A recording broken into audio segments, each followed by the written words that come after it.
মহম্মদ মহবুবুল হকৰ এগেইনষ্টে যিটো গোচৰ আজি আছিল এই গোচৰত আজি বেইল হিয়াৰিং হ'ল আৰু বেইল হিয়াৰিঙৰ অন্তত মাননীয় আদালতে বেইল পিটিশ্যনটো ৰিজেক্ট কৰিছে। কাৰণ যিকেইটা ছেকশ্যন তেওঁৰ এগেইনষ্টে লগাইছে আৰু স্পেচিয়েল এক্টৰ ছেকশ্যন লগাইছে সেইটো ক্ষেত্ৰত আটাইকেইটাই নন বেইলেবল আছিল আৰু নন বেইলেবল গোচৰত বেইল দিবৰ কাৰণে আজি মাননীয় আদালতে নিবিচাৰিলে, গতিকে বেইল পিটিশ্যনটো ৰিজেক্ট কৰিলে। পৰৱৰ্তী দিন ঠিক কৰিছে নেকি? পৰৱৰ্তী দিন ঠিক কৰা নাই, যিহেতু বেইল পিটিশ্যন ৰিজেক্ট হৈছে। পৰৱৰ্তী কথা পৰৱৰ্তী দিনত হ'ব। এতিয়া আৰু যিটো বেইল পিটিশ্যন যোৱা 13 তাৰিখৰ আছিল, আজিৰ কাৰণে পেণ্ডিং আছিলে, আজি হিয়াৰিঙৰ অন্তত সেইটো ডিছপ'জ অফ কৰিলে। তেজপুৰ কেন্দ্ৰীয় কাৰাগাৰত থাকিব লাগিব। সেইটো কোৰ্টে বিচাৰ কৰিব, কাৰণ অন্য গোচৰতো তেওঁ আছে বুলি মই জানো। যিহেতু অন্য গোচৰতো তেওঁ আছে, গতিকে অন্য গোচৰৰ কাৰণে প্ৰয়োজন হ'লে হয়তো সেই জেগাৰ গোচৰতো তেওঁক নিব পাৰিব, গতিকে পেয়াৰ দি পেলাই। কিন্তু বৰ্তমানটো তেজপুৰ কেন্দ্ৰীয় কাৰাগাৰত মহম্মদ মহবুবুল হকৰ এগেইনষ্টে যিটো গোচৰ আজি আছিল এই গোচৰত আজি বেইল হিয়াৰিং হ'ল আৰু বেইল হিয়াৰিঙৰ অন্তত মাননীয় আদালতে বেইল পিটিশ্যনটো ৰিজেক্ট কৰিছে।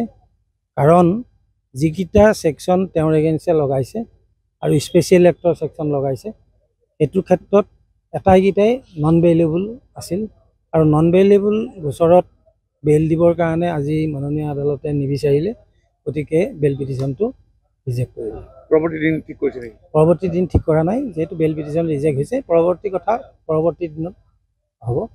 এতিয়া আৰু যিটো বেইল পিটিশ্যন যোৱা 13 তাৰিখৰ আছিল, আজিৰ কাৰণে পেণ্ডিং আছিলে, আজি হিয়াৰিঙৰ অন্তত সেইটো ডিছপ'জ অফ কৰিলে। তেজপুৰ কেন্দ্ৰীয় কাৰাগাৰত থাকিব লাগিব। সেইটো কোৰ্টে বিচাৰ কৰিব, কাৰণ অন্য গোচৰতো তেওঁ আছে বুলি মই জানো। যিহেতু অন্য গোচৰতো তেওঁ আছে, গতিকে অন্য গোচৰৰ কাৰণে প্ৰয়োজন হ'লে হয়তো সেই জেগাৰ গোচৰতো তেওঁক নিব পাৰিব, গতিকে পেয়াৰ দি পেলাই। কিন্তু বৰ্তমানটো তেজপুৰ কেন্দ্ৰীয় কাৰাগাৰত মহম্মদ মহবুবুল হকৰ এগেইনষ্টে যিটো গোচৰ আজি আছিল এই গোচৰত আজি বেইল হিয়াৰিং হ'ল আৰু বেইল হিয়াৰিঙৰ অন্তত মাননীয় আদালতে বেইল পিটিশ্যনটো ৰিজেক্ট কৰিছে।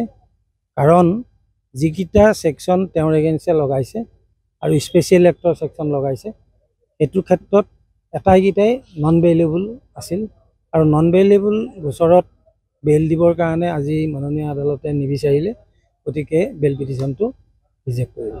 পৰৱৰ্তী দিন ঠিক কৰিছে নেকি? পৰৱৰ্তী দিন ঠিক কৰা নাই, যিহেতু বেইল পিটিশ্যন ৰিজেক্ট হৈছে। পৰৱৰ্তী কথা পৰৱৰ্তী দিনত। যিকোনো খবৰৰ বাবে যোগাযোগ কৰক 7099017330 লগতে 7099017110 নম্বৰত।